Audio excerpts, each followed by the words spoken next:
So now it's a joy to welcome Jean Abbott to the stage.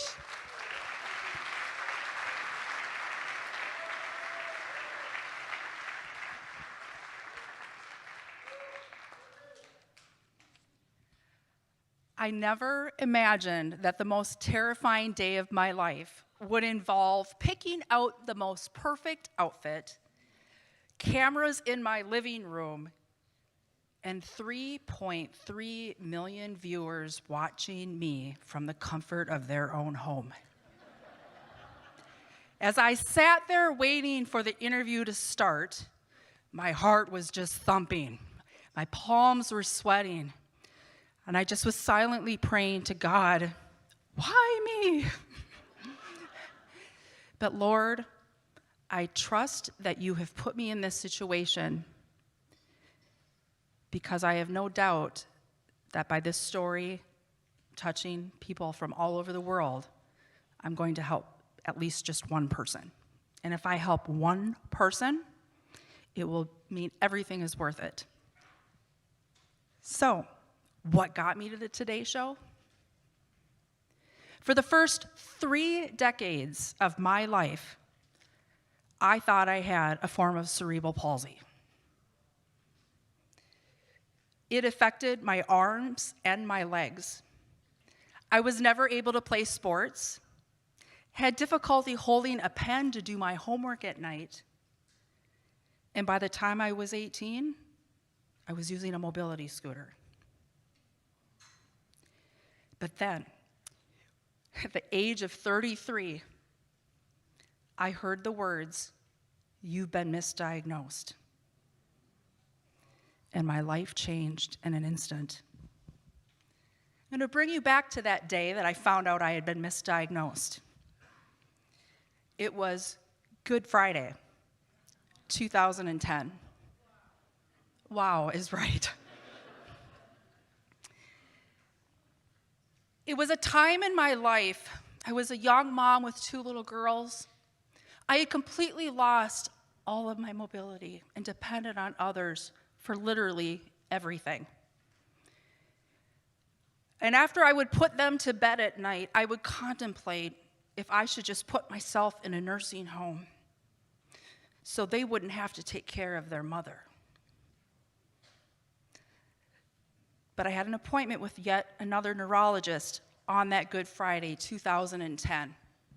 I wasn't able to drive myself to that appointment, so my older brother picked me up at home and drove me there, where we met another family member to help us navigate that appointment.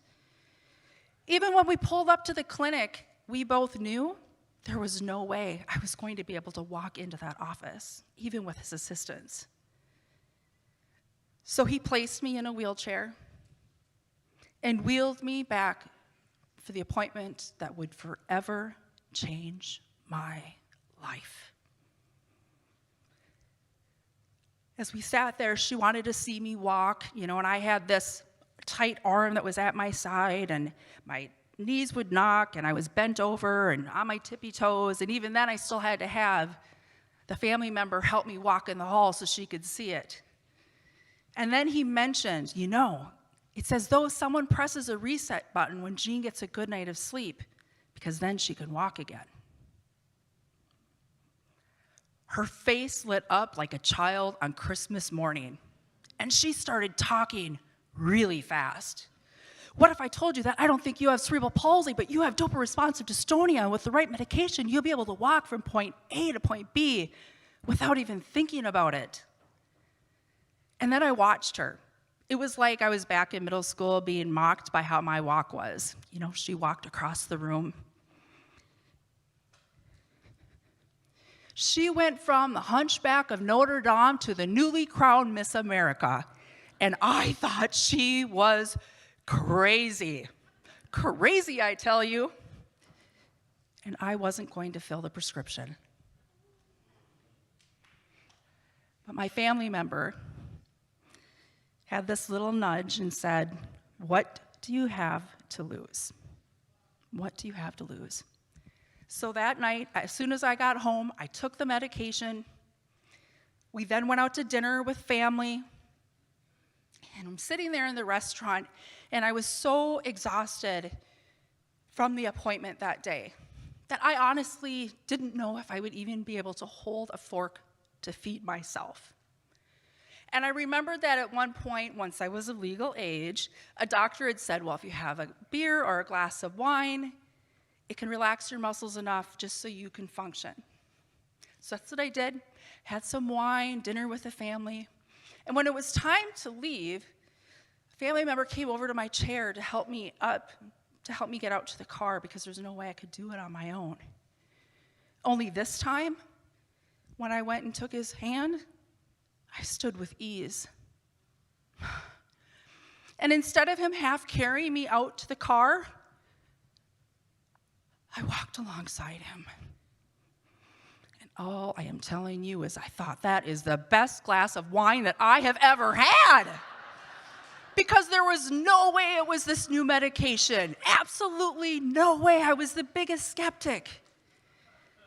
But 3 days later, on Easter Sunday, as I'm waiting out in the church parking lot for the Easter egg hunt to start, I'm left to stand there by myself. Oh my gosh, I was scared to death. I'm gonna fall, I can't do this. And then I felt this calmness come over me, and I felt Jesus in my heart like I have never felt him before. And I realized in that moment that my life had changed, and the lives of my family members had changed.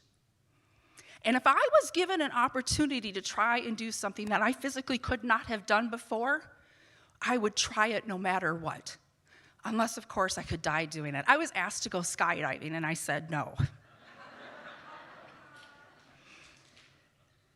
But I would still just listen to all these little nudges from family and friends. People started asking me, Jean, you really should write a book about your story because it could help so many people. I heard that so many times, so I thought, okay. I listened to that nudge, that voice that I felt was God telling me I needed to do that. And then they started saying, you should also start doing a blog so we know what's going on right away and we can keep up with all your new adventures. All the gifts that God's giving you every single day. To others, they were little, but they were huge to me. The excitement of being able to put clean sheets on a bed for the first time. It's those little things in life, I'm telling you. So I started writing that blog as well. And by the grace of God, someone from the UK Daily Mail saw that blog article and asked if they could interview me. Oh my gosh, I'm not a public person. That's all I kept thinking. Do I do this? I don't think I should do this. And then I thought, well, you said you'd try anything, Jean, that you wouldn't let this gift that God gave you go to waste. So I thought to myself also, and besides, they'll have it so far behind in the bottom of the pages, like behind all the royal family, and like no one's even gonna see it. Oh my gosh, are you kidding me? When I opened up my computer just a few days later after that interview, I just about died. Every social media outlet there was my face. I'm getting texts from friends. I just about spat out my Cheerios because I'm over in Hong Kong right now for work and your face is everywhere. Oh my gosh, panic. I'm thinking, oh my gosh, what if like KARE 11 asked to do an interview with me? So I call my doctor, will you do this with me? Because I can't do this on my own. And as I'm on the phone with her, I can hardly hear what she's saying because all I hear is the call waiting beep. Beep, beep, beep, beep, beep, beep. I get off the phone with her. I had, oh my gosh, so many messages. People Magazine, Inside Edition. I don't know if you remember this one, Andrea, the National Enquirer. That was a hard pass. But I was freaking out. I mean, when Andrea was up here saying I was freaked out, I mean, you were actually very sweet about that because I was so freaked out. But I thought, God is making this happen for a reason. God has put me through a lifetime of challenge, a lifetime of pain, a lifetime of having hope, a lifetime for looking for a better future. And I knew that God was having this happen because, yes, it would indeed help at least one other person. And that's all I wanted, one other person. So after we did the interview, and I should say, the team, Andrea and the team at Media Minefield who were helping me with all of this, they shared their expertise with me. They shared their experiences with me. They encouraged me. They said I could do this. And sometimes when we're trying to either face or reach a goal that we want or don't necessarily want, we need those people in our corners. And I'm just so grateful that they said yes to helping me. So, Andrea, I just want to say thank you for saying yes, and even thank you for bringing me here today to be able to share my story again. After that episode aired, I had people messaging me from all over the world. Over 30 let me know that because they saw my story that they too had been misdiagnosed and were able to get out of their wheelchairs and walk.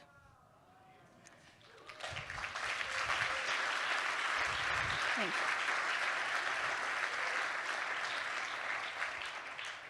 But then there were others that just said, thank you for sharing your story because I feel seen, that someone else understands what it's like to live with physical disability.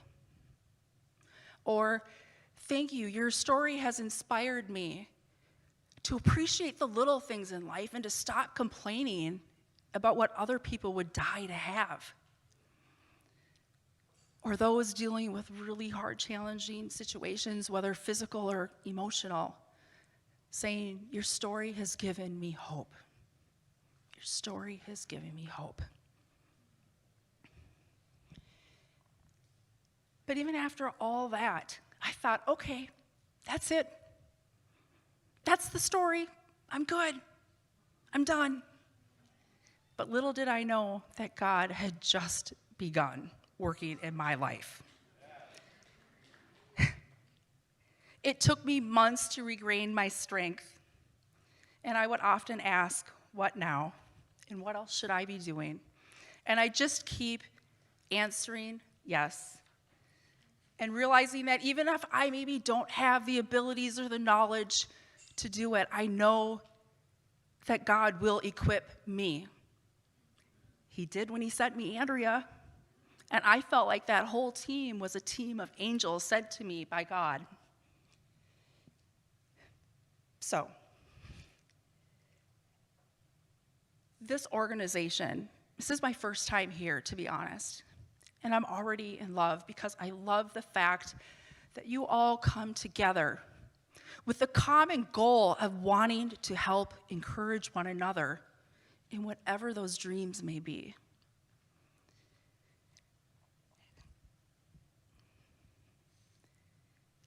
But I also want you to know, you don't have to go on national TV to make a difference.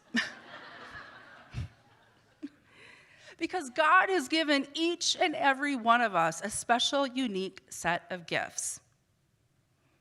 It could be communication, creativity, organizational skills. The list can go on and on. But we each have those perfect set of gifts that we can use to help one another. So tonight, when you hear these entrepreneurs sharing from their hearts, telling them what their hopes and dreams are, because that's what God has placed on their heart, you can equip them. So as you listen to them, I want you to pause, and I want you to listen. Is God nudging you to say yes? Because your encouragement, your expertise, your yes can be the exact answer to someone else's prayer.